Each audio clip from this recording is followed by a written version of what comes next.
Good morning, everyone, and welcome. This is Joe Scarice, your co-host and co-founder of this great podcast this morning, the Creative Birth Strategies podcast, here every Sunday morning, 9 a.m. Eastern Standard Time. We're going to get started here in just a few minutes. I'm really excited for this week. What a busy holiday time. Really excited about some announcements we're going to be making going into 2025.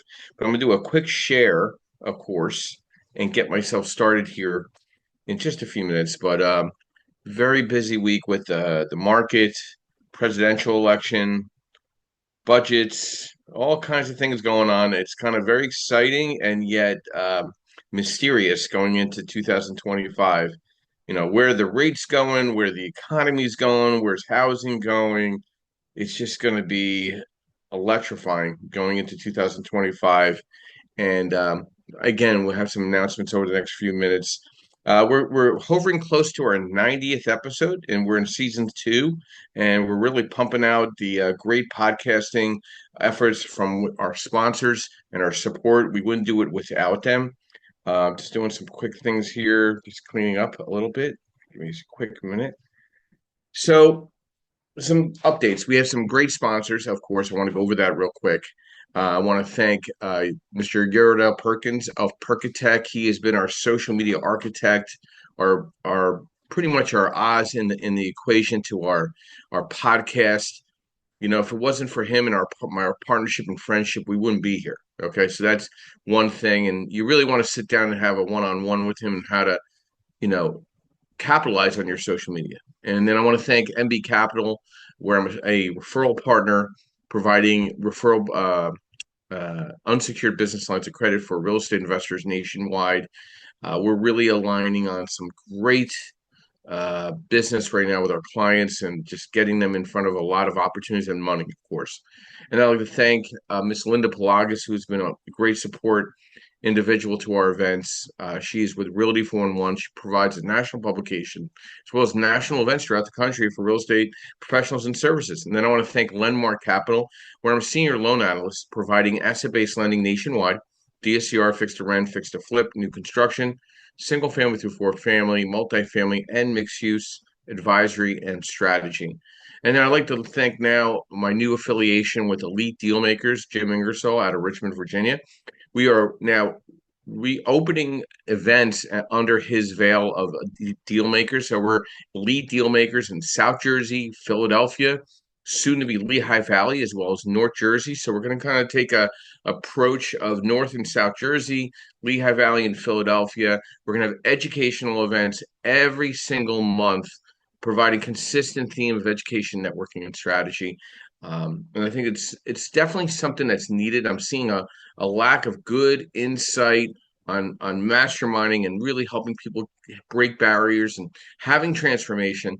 And I think by affiliating with elite deal makers, putting events together with them, also be collaborating on presenting in a lot of their events throughout the country as well. I'll be doing some flybys and drive-bys on some of the events throughout the country, providing insight and education on asset-based lending fundamentals. We have some great events starting off the new year as well. We had two fantastic holiday parties this past Thursday and Friday night. Thursday night, we were in Lehigh Valley. Friday night, we had one in Philadelphia. It was great. Everybody was networking, reconnected. Announcements were being made about what was going on into 2025. A lot of excitement. And then now we're opening up the North Jersey one, the Lehigh Valley, Philadelphia, South Jersey. We're going to be very solid in our marketing approaches. Yardell and I have been also digging deep with our social media team, putting out all our video clips on all the different social media buckets. Our blogs are going out. So, like the discussion we're having today, that's already been posted as an article on LinkedIn. You could find it on Facebook, Instagram, Threads, Alignable, all the different places where this article will be discussed and what we're going to be discussing today. So, a lot of good content being pushed out. So the market, let's talk about the market. People are all very concerned about what's going on in the market today. We'll get a little update on that. Rates hovered around 7.4%, 7.04. Really, they didn't pay any attention to the Fed with their announcement with the quarter point clip on the rate. The Treasury is just rallying. It's a true bull market. I don't foresee rates coming down anytime soon in the first or second quarter drastically because of what has been transpired in the last 4 years with inflation, bloated government, fatty government. There's going to be a lot of restructuring first to before we start seeing rates down in that 6% range or even high fives. I'm more concerned is we need to see values come down first before we see rates come down first. Because if the rates come down, the values are going to stay up, and another bad thing. We're starting to see some foreclosures, especially on the commercial office retail front, intensifying. So some concerns there. Job reports were okay. And some of the other reports that came out this past week was okay, not great, nothing to go crazy about. But there's definitely a concern about the reset of our real estate, and with rates and the outlook looking a little uncertain, we really need to pay attention to what's going on in our market, especially specifically know your market wherever you are, whether it's regional or local. You really need to become an expert in your space. So some information there. I usually pull articles from Mortgage News Dailies and post those up on a day-to-day basis. So follow me on either LinkedIn, Facebook, or the other social media buckets. We're always updating some insights. Some other market trends that I noticed that caught my eye this past week. Let's see here. One that caught my Zillow reveals 2024 most desirable cities. This is interesting. Number one, Manchester, New Hampshire. Number two, Rockford, Illinois. Number three, Stamford, Connecticut. Number four, Columbia, Maryland. Number five, Bridgeport, Connecticut. Number six, Allentown, Pennsylvania. Number seven, Peoria, Illinois. Number eight, New Haven, Connecticut. Number nine, Waterbury, Connecticut. And number 10, Sunnyvale, California. I do agree with a couple of these. I like New Hampshire. I like the Connecticut market. Little problems with landlord tenant laws there, but really good. I like Columbia, Maryland. It's somewhere in between Maryland and DC. Allentown, I'm telling you, I am so impressed with what they're doing there. They're bringing lights and restaurants back. When you bring lights and restaurants, you bring all the proper demographics to a successful renaissance to a city. I have to be quite impressed with Allentown at this point. Bethlehem's really nice. We're going to be holding our monthly event in Bethlehem starting in February. So, but I really love what's going on with Allentown. Allentown's had a bad run for a good amount of time since the 80s. It's kind of restructuring now. And but they spent millions on lighting up that entire downtown corridor. They brought a museum to the area.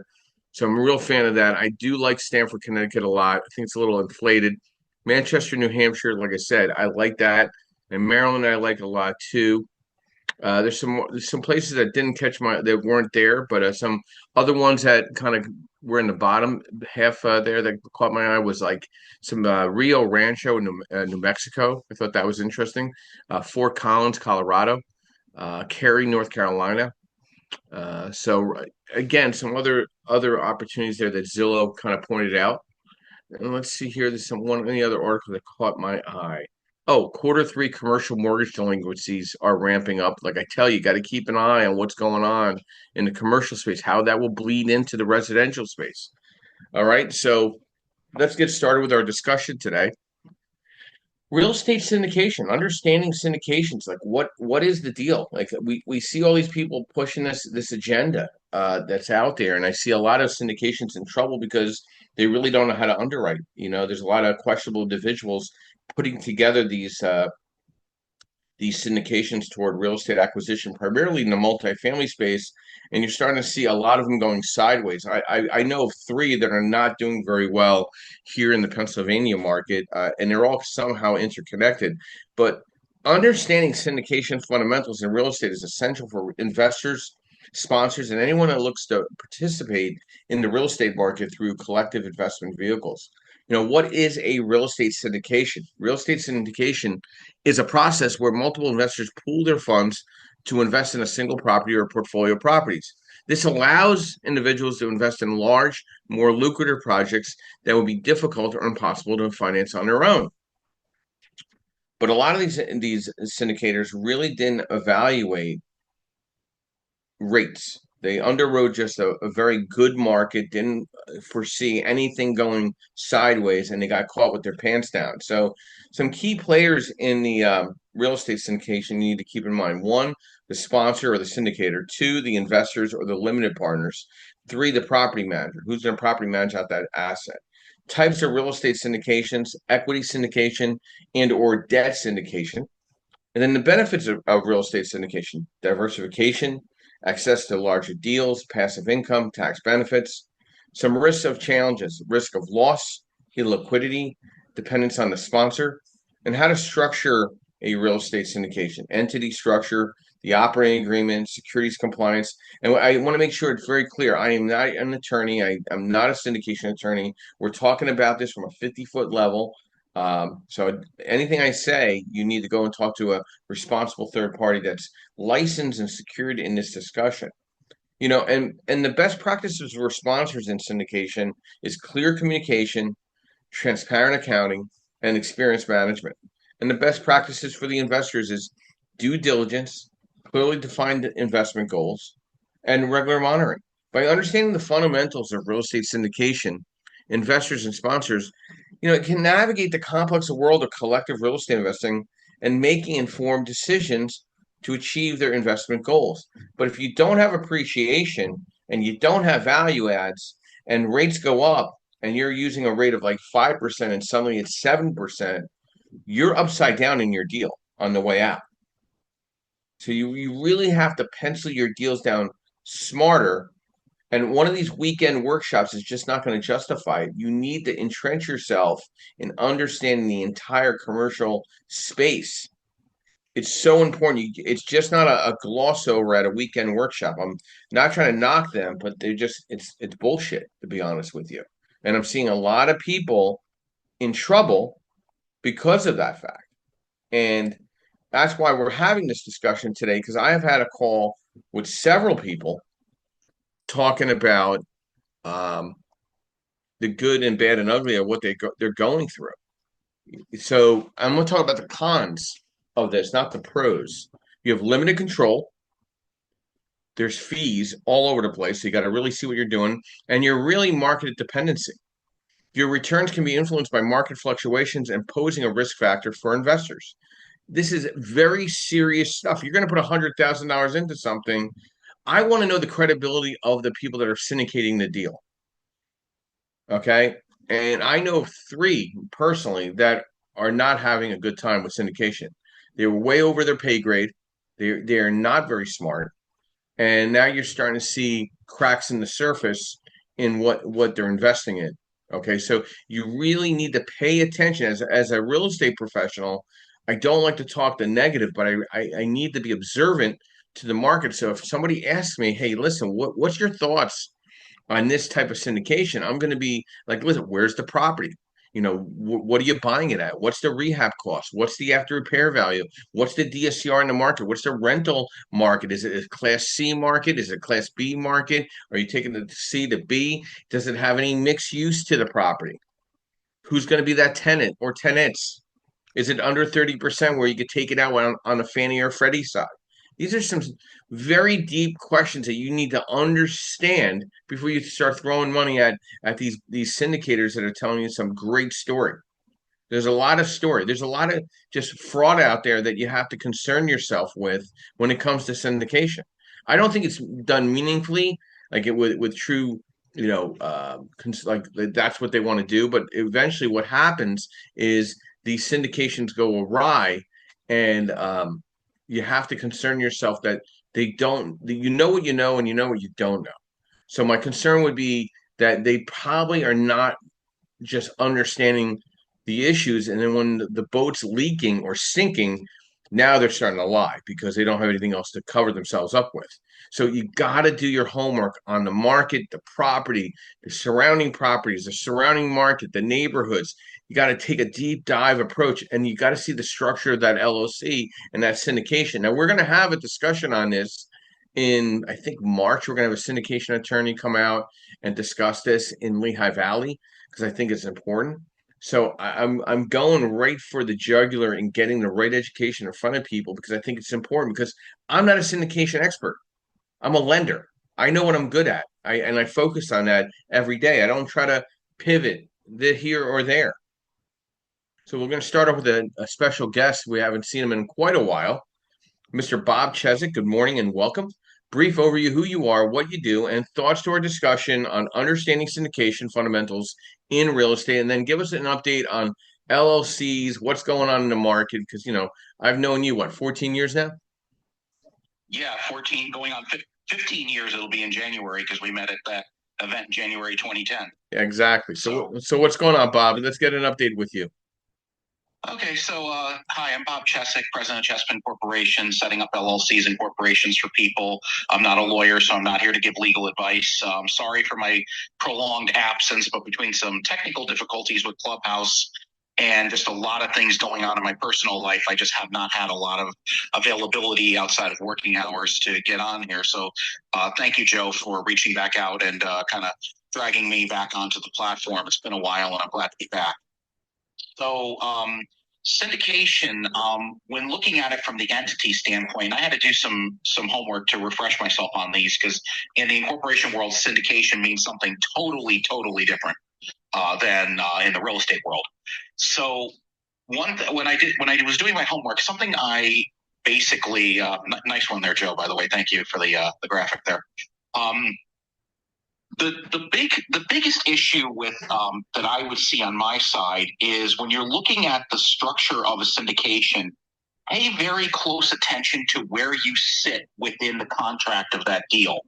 Many syndications are set up as LLCs or as another entity type called LPs, limited partnerships.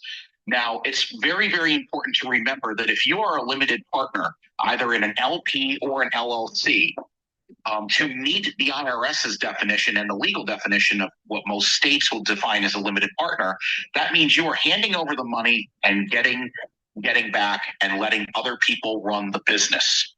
So again, the devil is in the details.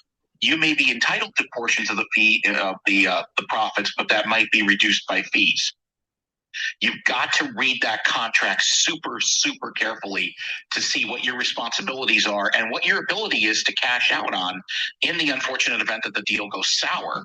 And state law does factor into that as well, because all 50 states have 50 different completely sets of rules. While they are substantially similar, there can be very big differences between how LLCs and LPs operate. And one other note, if your deal is in a series LP, now we've talked about series LLCs before, but series LP specifically, right now the only state that's authorizing those is the state of Delaware. So if your deal is in a series LP, you want that contract reviewed by a Delaware attorney because they're going to be the most familiar with how series LPs operate. And not all states, by the way, recognize the protections of a series LLC. So be careful with that as well.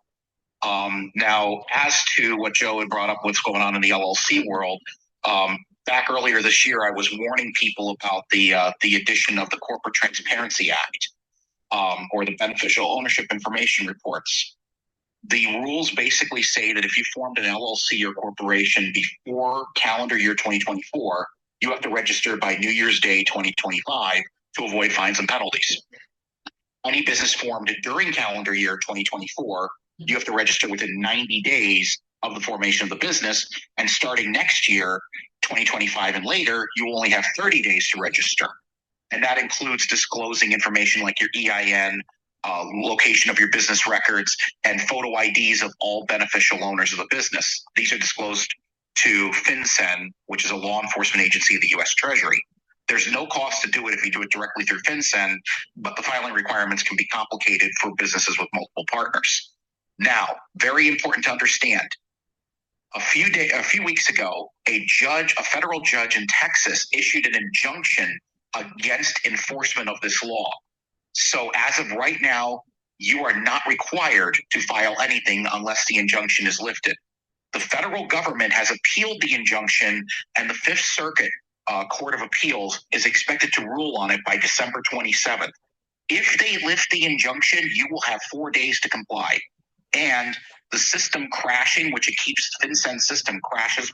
I won't even say periodically. I will say regularly. It goes down. That will not be an excuse to escape the $591 a day fine for delinquency. And there are criminal penalties that can go up to 2 years in federal prison for failure to file. So if you haven't filed this yet, you technically don't have to now.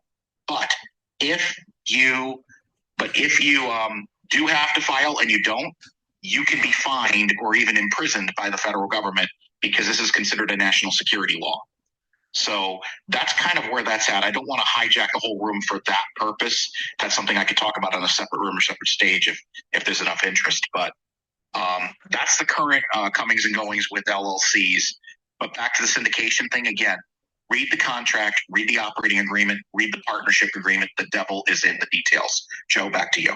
Bob, thank you very much, and thank you for the update. I mean, we'll yet to see once Trump gets back in, the cabinet gets their footing, Doge kind of gets their hands wrapped around a couple things, and see what this all looks like. I'm concerned they pull the shower drape back and they don't like what they see, but we'll figure that out. They definitely need to thin out the government and make and take the bloat out and the pork out of there, you know. And syndication is going to get impacted by this. Like any investment avenue, real estate syndication comes with its set of advantages and drawbacks and then on the upside, it may present a number of benefits such as enhanced overall portfolio diversification, access to potentially advantage real estate deals, and the lure of potential passive investment. But on the flip side, it may pose challenges like limited control of the asset trajectory and extended investment horizons, among other considerations.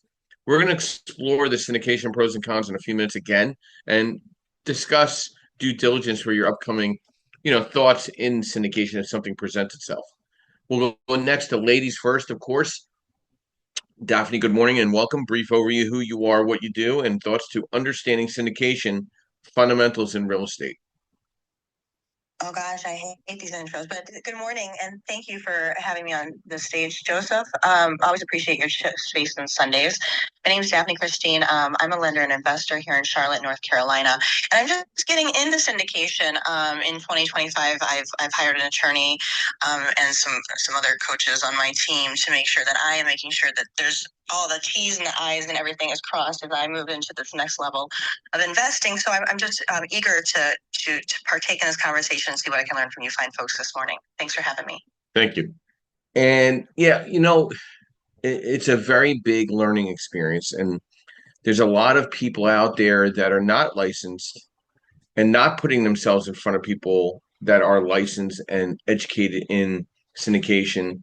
And things are not rolling out to the way that they're claiming they're going to. Like I know personally of individuals that don't have credit, don't have finances, and they have syndications and they're trying to attract money into deals. So like they're not even qualified to take the deal down at all.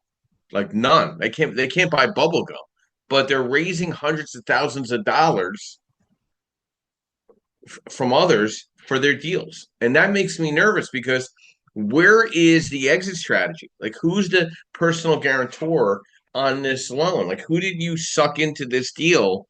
Like, if your credit's crap, you obviously misevaluated something at one time or another. Like, why are you the leader of this ship? Are you driving the Titanic and identifying glaciers to crash into?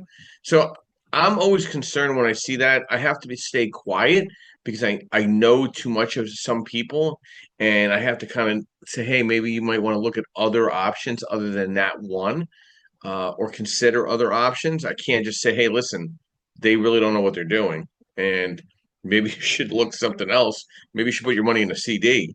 So, it's all about the control of the deal. Okay. And how are they identifying this investment? Okay. I had a discussion with somebody on the acquisition of a multifamily building. They were trying to raise a lot of money on the equity side. And I'm like, why are you trying to raise so much money on the equity side and trying to do the repairs yourself when any bridge lender in the world will give you 100% of the renovations if it makes sense and justifies the value add to the property? And they just looked at me like I was like a lunatic. I mean, like, and everybody just started taking notes in the event and saying, I'm like, why wouldn't you leverage 85% on the purchase of these properties? And then two, I'm looking up the property right now. It's not a multifamily. It's a bunch of 4 units. It's not actually a true multifamily. So really, you could get probably 85% leverage on the purchase of the property overall and do it more like a blanket loan and then get 100% of construction. Then all that money you raised is left out there for contingencies, or you might be able to give them some money back in return quicker as you turn over the properties and readjust the income and readjust the values by value adding the roofs, the interiors, exteriors. And they just looked at me like I was out of my mind. And I'm like, listen, are you guys, where do you guys work? Like, are you underwriters or do you work for a Fannie or Freddie lender? No, no, we took courses and we're educated and we spent thousands of dollars on insight. I said, was there anybody licensed in this syndication discussion? Did they have a syndication attorney in the course giving you the good, the bad, and the ugly of what it looks like and where your exposure is? And did they educate you on debt and equity? And did they educate you on a value add bridge lending where we welcome syndications? Like I welcome a syndicator in the bridge lending space. They understand that you got to have some money in the purchase. They understand they're going to have renovation money being provided to them as long as the numbers pan out. I'm working on one right now. It's a 146 unit conversion from hotel to Section 8 housing. And the numbers make sense based on the market area, justifies Section 8. So you really need to pay attention to what's going on every single deal. Can anybody hear me? Hello? Hello? Hello?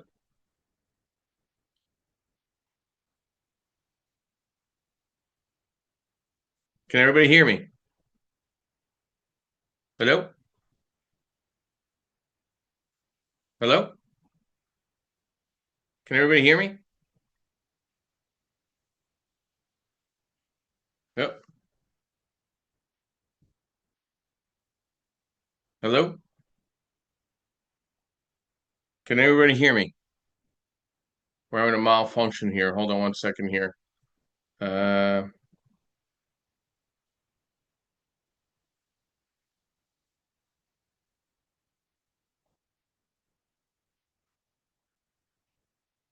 Give me one second. See if this works. Having a little problem with our podcast here right now. Hello? I'm gonna temporarily give me a minute and I'm gonna go back in. Give me 1 second. This is a little catastrophe, but we'll get through it.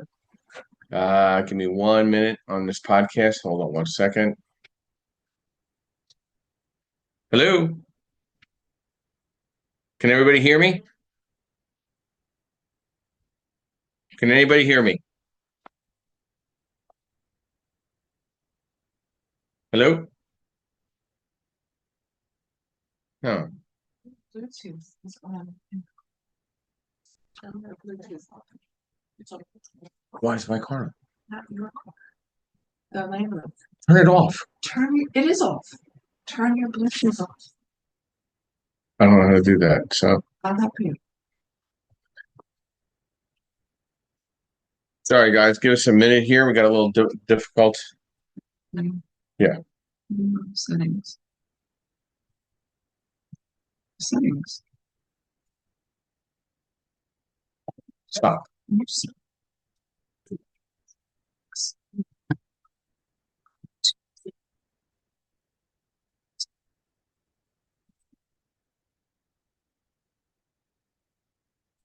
We're back, guys, I think. Give me a minute. And we're back? Are we going to hear Yeah, me? we hear you now, Joe. Oh my goodness. I don't know what the hell happened. My phone went to Bluetooth. Like you're either boarding a train or got in a car accident. Right. Yeah, well, that happens in my world. Sorry about that, guys. So we're back talking about syndication. Apologize about that, but yeah, we have a little.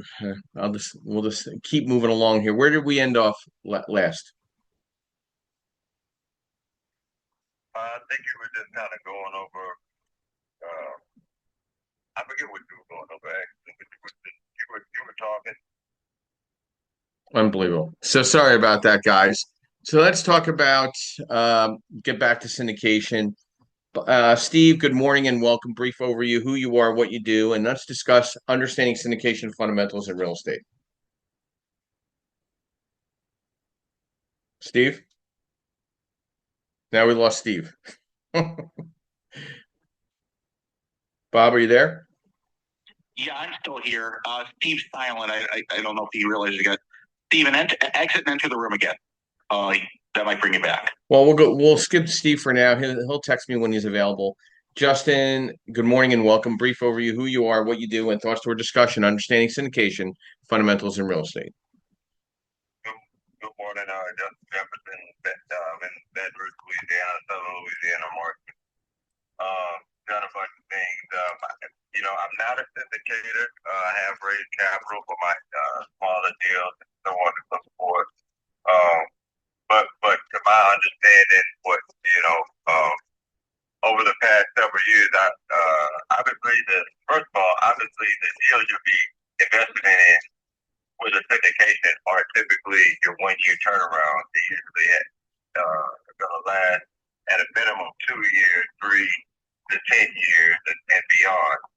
So you're looking to invest something in the long term. It's a really more of a sophisticated deal from the ones that I've seen structured, usually around multifamily or a set of commercial investment, etc.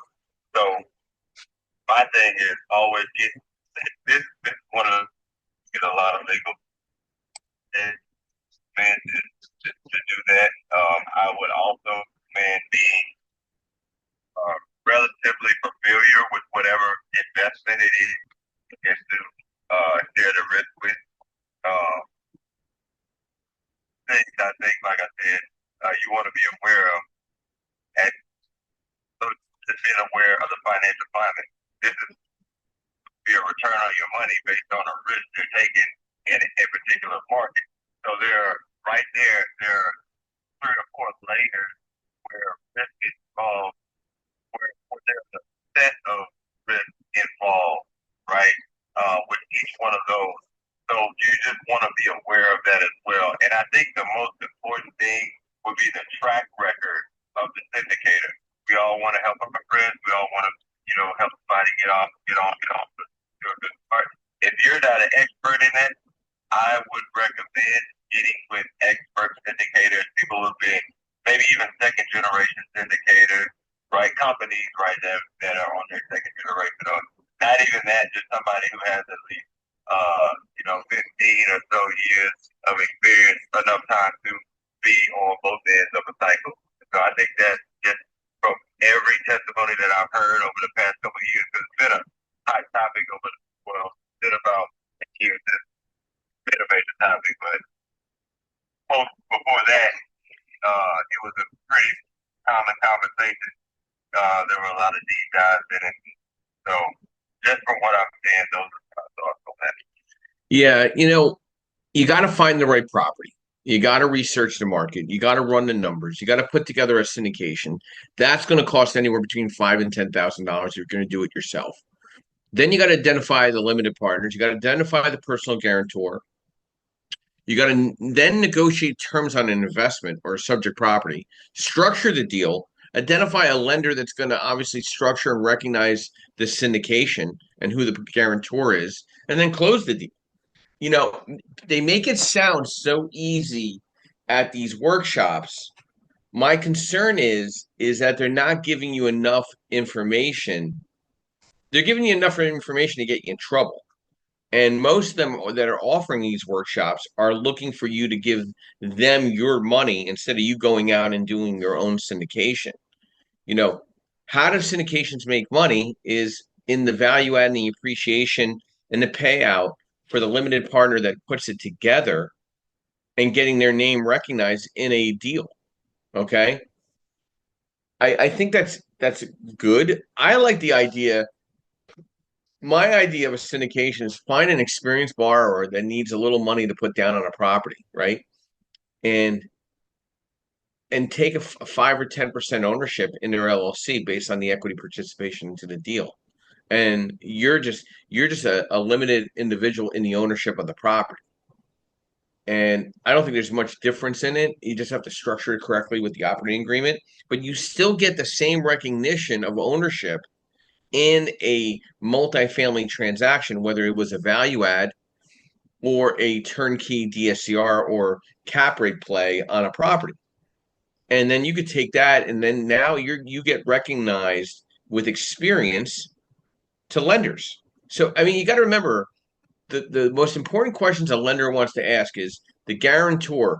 How many rehabs for rental have you bought?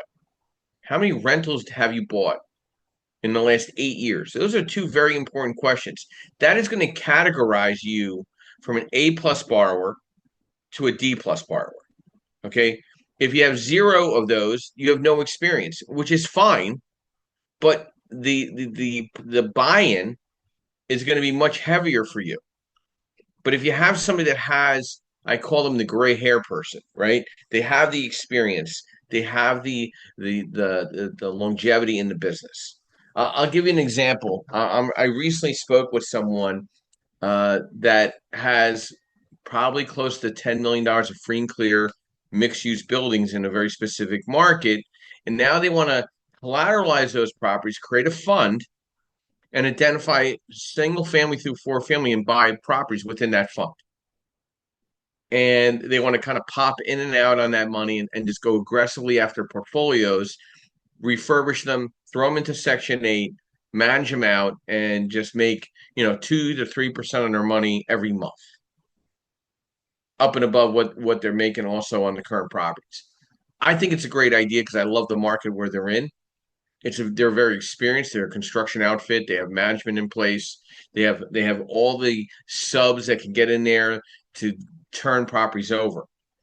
The question is there inventory to do this? Is there enough properties to take 2 million and leverage that at 10% down on a property, on a purchase, and somebody providing 100% construction to keep them busy with that money?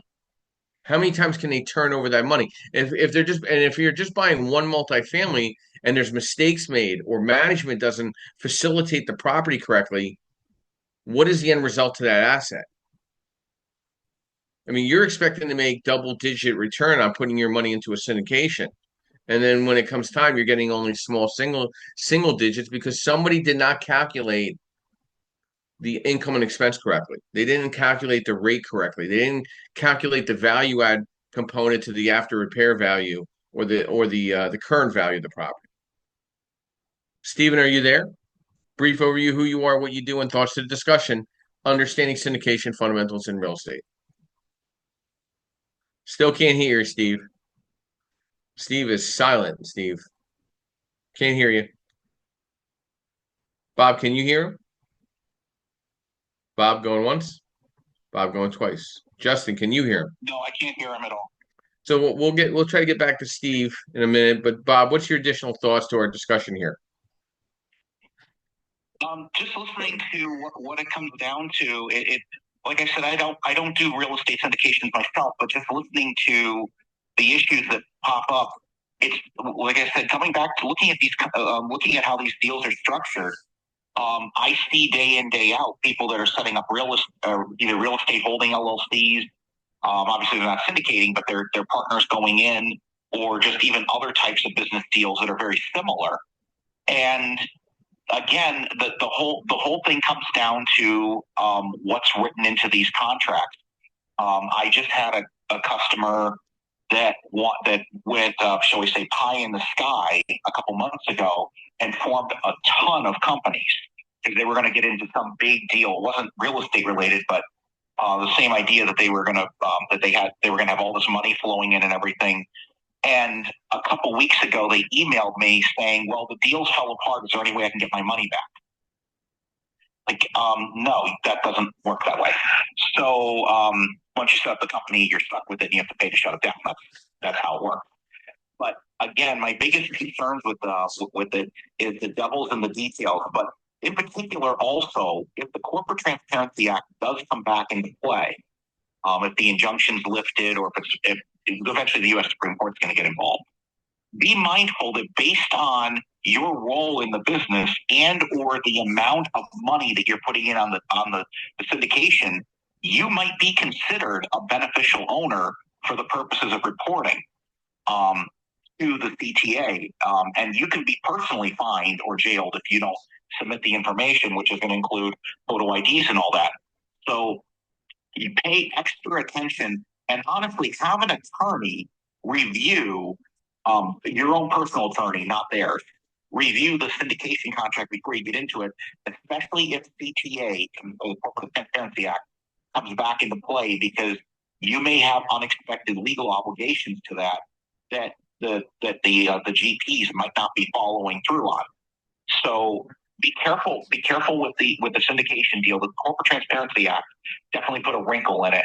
I would not be personally surprised to see this thing go away, but then again, inside of the DC Beltway, anything can happen.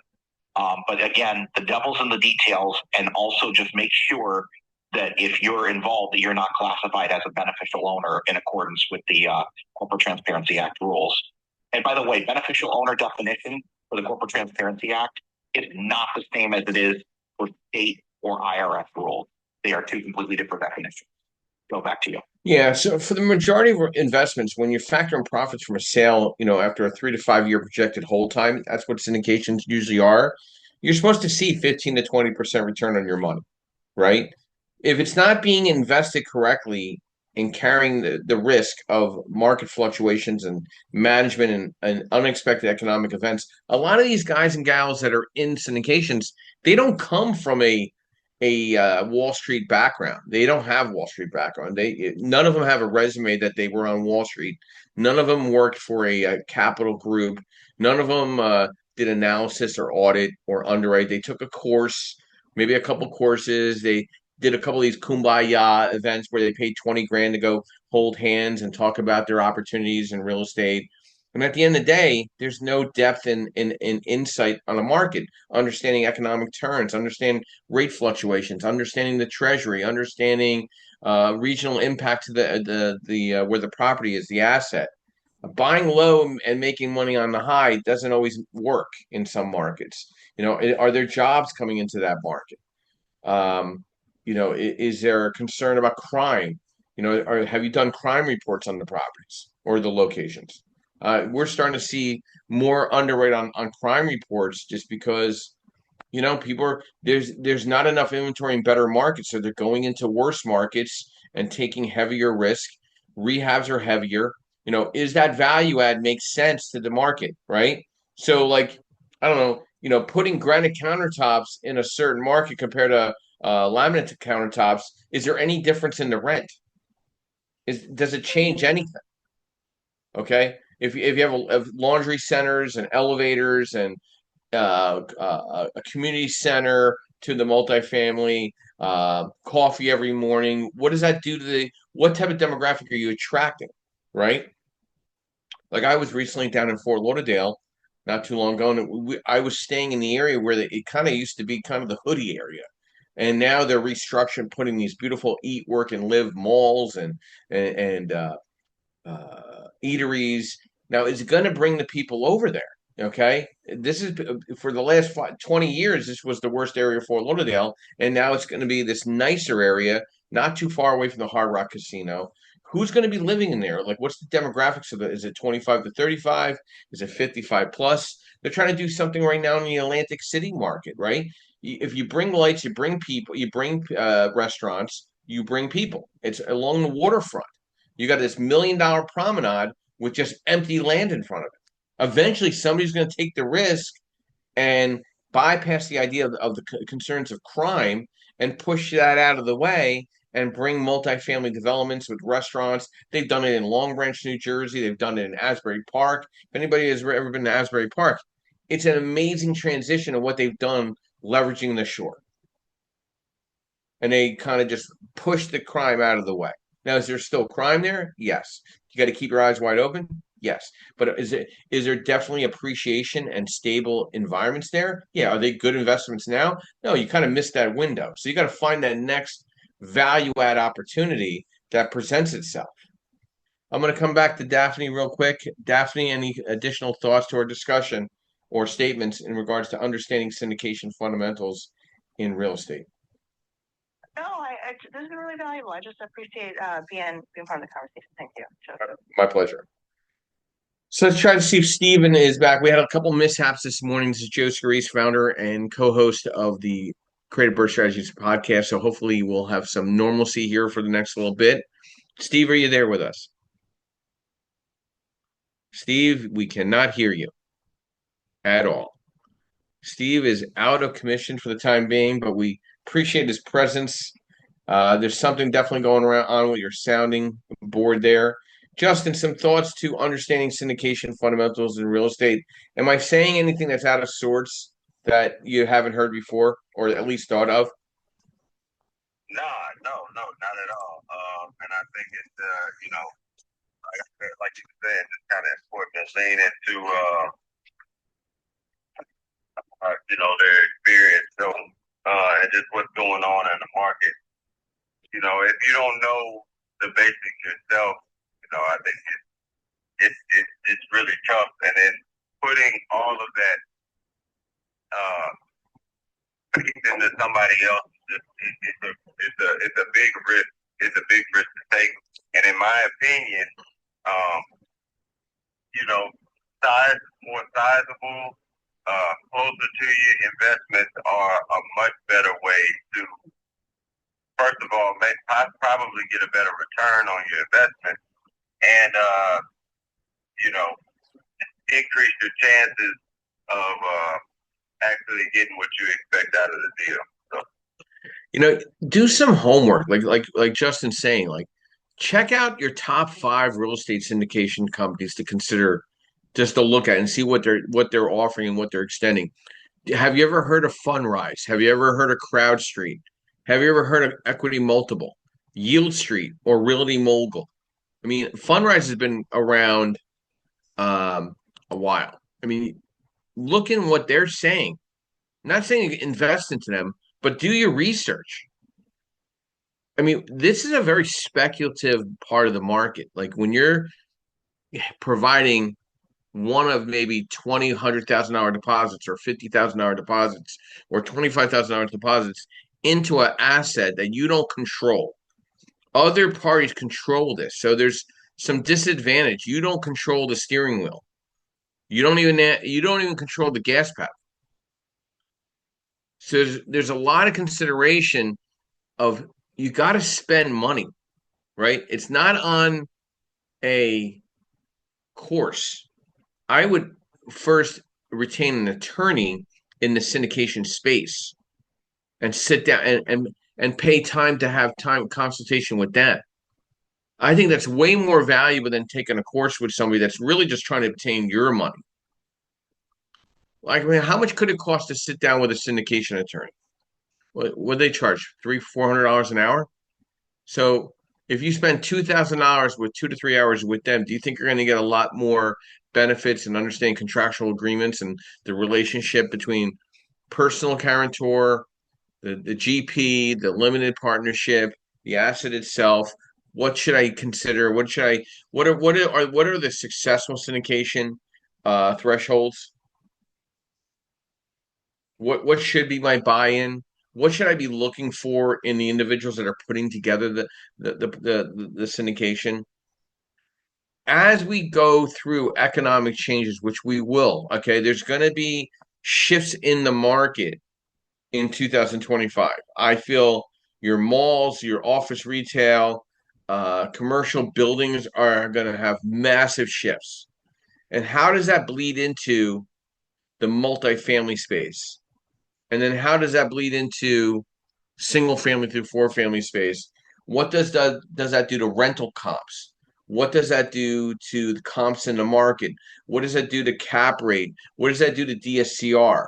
Like, how does that all evolve when there's so much more money into the market in the asset-based lending space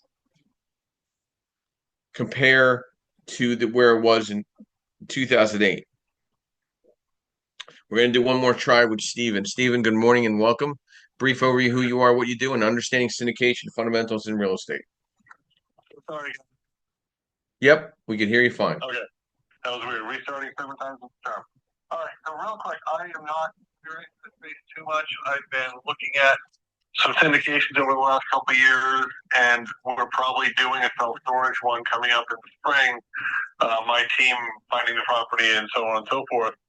And basically what I've discovered is that the level of research and the level of knowledge and the different terms and way they use the terms can get me lost real quick. I've been doing small multifamily for a while, and really it comes down to now reach out to your team.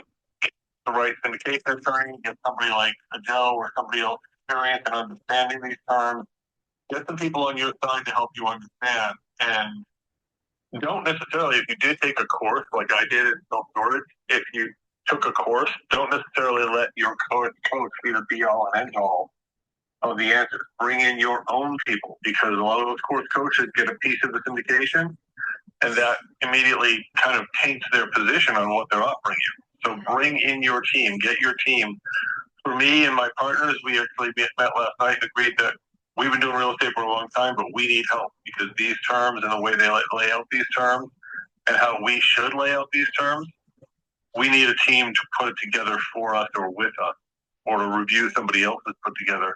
Because there are so many ways that you can get hurt or you can dig yourself a liability hole.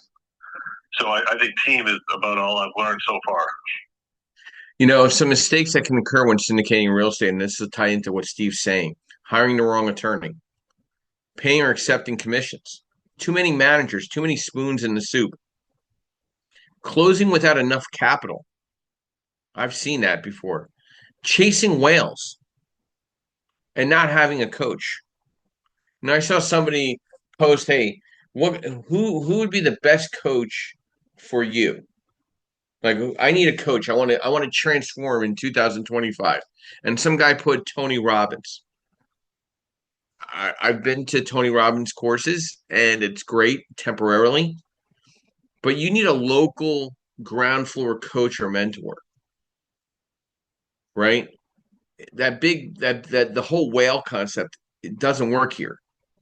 Okay, Tony Robbins is not going to be around for you every week or every couple of weeks to have a discussion, to have an open discussion. Hanging out with smarter people than you is the first thing. Like, I'll give you an example. I had an option to go to a complimentary event Monday night, or an event I got to pay $150 to go to. Who do you think is going to have better caliber of people at which event do you think? You think the place where I'm paying $150 to walk in the door? Yeah. Are there events for lenders where you're hanging out with as smarter people than you? Yes. It's 1,500 to $2,000 to walk in the door. The ones that are free are garbage, or the ones that are below $1,000 are garbage.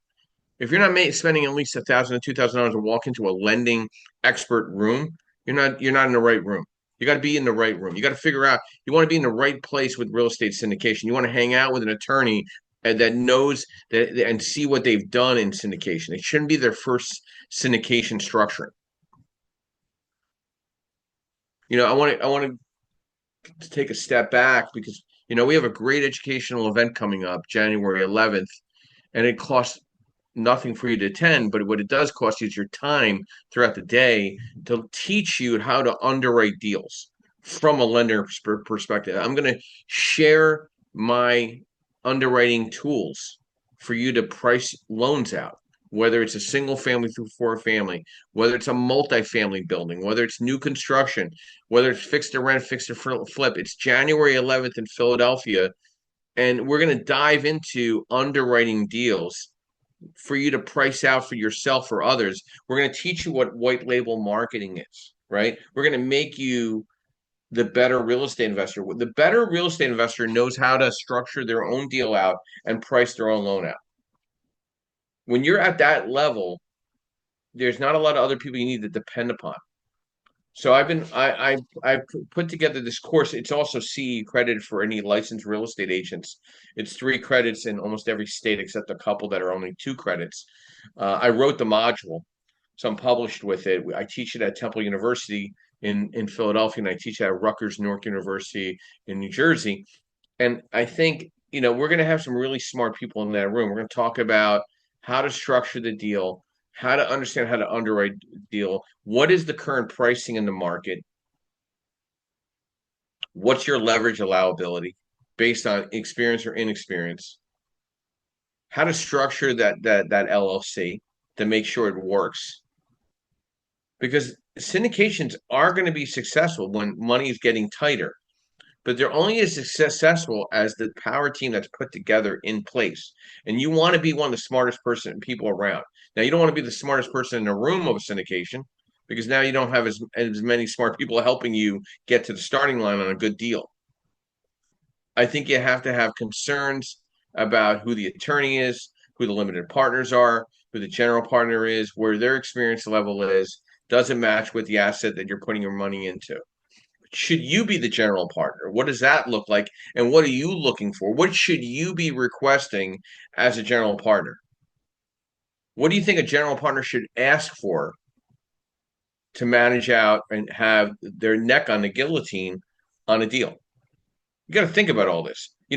This is just a 60-minute with a couple little problems this morning. A 60-minute discussion on the idea of real estate syndication, just fundamentals, the good, the bad, and the ugly. And there's a lot of more bad and ugly right now than good because I think a lot of people got into it with being poorly instructed, and now they're trying to figure how to get out of some of these things, or they're not seeing returns. I mean, we hear about this all the time on a national level, whether it's one of the big time guys or gals or the smaller level. You find that there's problematic issues in all levels when it comes to syndication. And at the end of the day, sometimes you're just better off buying a single family home and just getting yourself started. If you have 100 grand, I don't really think, and that's all the money you have toward a deal. I'd keep that in your pocket and make sure your credit's above 700 and go identify a couple smaller deals and just get your experience and just understanding how to get through a process of a renovation and stabilizing a property and identify a mentor for that. Retaining a general contractor, not thinking they're going to work for you for free, retaining them, retaining an attorney and putting them on retainer, right? Having your CPA on retainer. Spend money that way because now you have their utmost attention to whatever you're trying to talk to a CPA as well as an attorney when it comes to syndication and get their take on what the tax impact is on syndication that's going to impact your bottom line. If you obviously have 100 grand to put into something, you earned that 100 grand. It wasn't something that just kind of like popped up in your bank account. And I see somebody saying about publicly traded REITs. Yeah, again, you still have to do your homework. REITs, big time REITs make mistakes too. They under or overvaluate a deal. I've seen many mistakes. I've seen many portfolios being traded at discount that REITs bought and had to sell to another hedge fund because they got caught with their pants down. People make mistakes all the time. You just want to lessen the risk for yourself because your money is your money. You earned it. You put it in your bank account. You want to make sure you're making a return on your time and your money. It's very, very important. I think this is a great discussion. I think we covered a lot of trail on at least opening the possibility of syndication and understanding it, doing your homework. So I want to thank our sponsors, of course. I want to thank Elite Deal Makers, where we're going to be in South Jersey, North Jersey, Lehigh Valley, and Philadelphia, probably all by March of 2025, providing educational discussions. And I will bring a syndication attorney out at every one of those to have this type of discussion live in person. I want to thank the Realty 4-in-1, Miss Linda Pelagas. I want to thank MB Capital, we're a referral partner. I want to thank also Lendmark Capital, where I'm a asset-based lender nationwide, providing white label marketing for brokers and correspondents. I'm also providing insight and advisory and DSCR, fixed to rent, fixed to flip, new construction, multifamily, mixed use for investors as well. We do have a white label course coming up January 11th. Very excited about that opportunity here in Philadelphia. If you are going to come in, you're going to come in on a Friday night, we're probably going to grab a little happy hour somewhere local to where we're having the course. So please reach out to me if you are making arrangements to fly in into Philadelphia. We're probably only about 15 minutes away from the airport. So I'm very excited about we're going with the podcast and what we're going with the events and education, the social media platform. I want to thank Yardell Perkins, of course, at Perkatech, who provides all this video content. You're probably seeing a lot more video content on Facebook and LinkedIn on our platforms. If I can set up an interview with you and have a one-on-one and help you build out your business, let's discuss that. We're doing some more one-on-one podcasts going into 2025. We'll be here every Sunday morning, 9 a.m. Eastern Standard Time, for a solid hour of education, insight, and strategy. And my quote this morning: do everything with a good heart, expect nothing in return, and you will never be disappointed. Everybody have a great week. We're going to have a special Christmas podcast, Christmas morning, 9 a.m. to 10 a.m. And then we'll be back again Sunday morning, 9 a.m. So if anybody's around on Christmas, we'll get to celebrate a little bit for about a half hour, 45 minutes on another great discussion. And I'll be ending the room in the next 30 seconds. Have a great day, guys, and take care of yourself.